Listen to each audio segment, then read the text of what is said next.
नमस्कार, मेरा नाम इरशाद हुसैन है। मैं बेल पहाड़ वासी हूँ। मैं एक स्कूल से एज ए डायरेक्टर जुड़ा हुआ हूँ। साथ साथ मैं एक मोटिवेशनल स्पीकर भी हूँ और साथ साथ मैं लाइफस्टाइल कोच के हिसाब से भी इस समाज में काम कर रहा हूँ, लोगों को उसका फ़ायदा पहुँचा रहा हूँ। तो आज मुझे फिर से एक बार सौभाग्य प्राप्त हुआ है राधे श्याम जी के रचना सभ्यताओं में संवाद का गणितीय स्वरूप के वो जो पुस्तक है उसके बारे में आज बातचीत करने के लिए, और जिससे मुझे पूरा विश्वास है कि मेरे व्यूअर्स को बहुत लाभ मिलने वाला है। चलिए तो समय का ध्यान रखते हुए सीधा राधे श्याम जी की तरफ चलते हैं अगले एपिसोड पर चर्चा करने के लिए। तो राधे श्याम जी, आपका आज के इस एपिसोड में फिर से एक बार स्वागत है। बहुत बहुत धन्यवाद सर, आप सभी का बहुत बहुत स्वागत है। तो आपने जो इससे पहले के जो एपिसोड्स थे उसमें हम लोगों ने बालचंद्र के जो मूवमेंट्स बताए और विभिन्न प्रकार के जो सभ्यताएं हैं उनके बारे में भी आपने बताया, और सभी में लगभग आपने एक संबंध स्थापित कर लिया। आपके विचार के अनुसार सभी सभ्यताओं का जब समानता आपने जो बताया है, तो जब सभी समान हैं और सभी के जब उद्गम एक ही है तो इतनी विभिन्नता क्यों? लोगों को ये समझ में क्यों नहीं आता है? बात यह है सर कि इसके दो कारण हैं। पहला कारण ये है कि जैसे मान लीजिए एक बरगद का पेड़ है ना, तो एक छोटा सा बीज होता है, बीज अंकुरित होता है, राइट। पहले एक पेड़ बनता है Right. सिंगल। जैसे जैसे उसकी डालियां फैलती जाती हैं, सपोर्टिंग रूट्स, सहारा देने वाली जड़ें आके जमीन को छूने लगती हैं, राइट फिर वो धीरे धीरे मोटी होने लगती हैं। राइट इस हिसाब से पेड़ काफ़ी अगर छोड़ दिया जाए 200, 300, 400 वर्ष, तो ये काफ़ी बड़े एरिया को कवर कर लेता है। राइट और लगेगा कि इसमें अनेक सारे बरगद के पेड़ हैं, इंडिपेंडेंट पेड़ हैं, बिल्कुल। जबकि वो इंडिपेंडेंट नहीं होते हैं। राइट वो एक बीज से उत्पन्न हुए सारे होते हैं। राइट, सही बात। तो क्या होता है कि यही बात जो है हमारे बीच आ गई है, राइट एक कॉमन ओरिजिन से, एक कॉमन स्टडी से। ये यहाँ जो है बालचंद्र की गति, इसीलिए उन्हें भगवान शिव को जो है पहला गुरु माना जाता है, बिल्कुल क्योंकि उन्होंने ही इसका अध्ययन किया था, इसी का प्रतिपादन किया था। बिल्कुल बिल्कुल। तो उन्हीं से के माध्यम से उन्होंने ही थियोरेटिकल ज्ञान दिया या प्रैक्टिकल ज्ञान दिया, राइट जिसके माध्यम से पूरी मानव जाति अपने अपने अनुकूल और अपने जियोग्राफिकल कंडीशन के अनुकूल मानव जीवन, मानव सभ्यता का विकास कर पाया। बिल्कुल।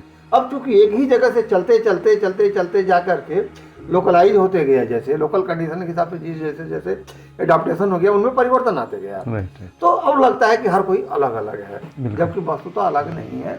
बस एक ओरिजिन से, एक बरगद के बीज से सारी चीजें निकली हुई हैं। बिल्कुल सही। और जो हम नहीं समझ पा रहे हैं, बिल्कुल। इसका कारण जो है दूसरा कारण है कि हमारे बीच एक कम्युनिकेशन गैप आ गया है, बिल्कुल जिसका हम डिटेल में अगले एपिसोड में चर्चा करेंगे। बिल्कुल। राइट। तो आपने बताया कि बहुत सारा विभिन्नता होने के बावजूद भी एक ही है सब, है ना? तो ये जो आप इसकी जो पूरी व्याख्या कर रहे हैं, तो इसमें आपने विभिन्न जो ईश्वर के नामों का जो है ईश्वर के नामों का किन किन तत्वों से कैसे संबंधित है ये? जैसे तुलसीदास ने राम नाम की महिमा का वर्णन करते हुए लिखा है, बंदौ नाम राम रघुवर को, हेतु कृषानु भानु हिमकर को। रघुवर, राम का नाम की वंदना करता हूँ, जो तीन तत्वों का वो रिप्रेजेंट करता है। बिल्कुल। हेतु कृषानु भानु हिमकर को। कृषानु माने अग्नि, भानु माने सूर्य और हिमकर माने चंद्रमा। तो ये हर भगवान राम का नाम जो है वह अग्नि, सूर्य और चंद्रमा, इन तीनों के कॉम्बिनेशन को रिप्रेजेंट करता है। मतलब यह एक अग्नि प्रधान तत्व है। बिल्कुल। जिसका जो है अग्नि का भारतीय जीवन पद्धति में बहुत ही उपयोग है। जैसे कि अग्नि को साक्षी मान करके शादी विवाह करना, राइट। 100 को अग्नि संस्कार देना, भोजन में अग्नि पदार्थ, अग्निवर्धक पदार्थ जैसे अदरक, मेथी, अजवाइन, काली मिर्च, इनका उपयोग ये प्राय हर भारतीय करता है, राइट। क्योंकि ये अग्निवर्धक है।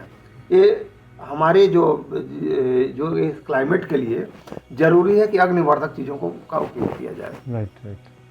आप देख रहे हैं कि डायबिटीज भारतीय उपमहाद्वीप में बहुत तेजी से बढ़ रही है। उसका कारण क्या है? वही अगर आयुर्वेद की भाषा में देखा तो अग्नि का प्रॉब्लम है वो, राइट राइट। मेटाबॉलिक प्रॉब्लम है वो। Right right. तो इस हिसाब से जो है अग्नि प्रधान जीवन पद्धति की जरूरत है। उसी हिसाब से अग्नि प्रधान नाम को भी ग्रहण किया गया है। जैसे अग्निवर्धक भोज्य पदार्थों को लिया गया है, अग्नि को जीवन शैली में पूरा लिया गया है, वैसे ही अग्निवर्धक ईश्वर के नाम को भी ग्रहण किया गया है। या ईश्वर के उस नाम को ग्रहण किया गया है जिसमें ऐसे उच्चारण हो या फ्रीक्वेंसी हो जो अग्नि को बढ़ाती है। Right right. समझ गए ना?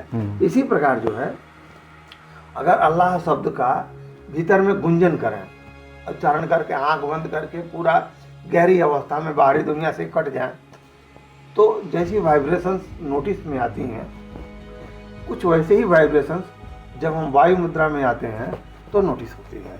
वायु मुद्रा में आने से भी अंदर में डिस्टर्बेंस होता है। कुछ भी अंदर में करेंगे तो वाइब्रेशन होगा, उसके कारण एक अंदर में डिस्टर्बेंस होता है। उस डिस्टर्बेंस का पैटर्न जो है लगभग वैसे ही होता है जैसे अल्लाह शब्द के जप के बाद जो वाइब्रेशन उत्पन्न होती है उसका पैटर्न होता है। Right right. इसी प्रकार जो है जब हम वर्ण मुद्रा में आते हैं तो ये जो है हमारी जो है जल तत्व का रेगुलेशन होता है।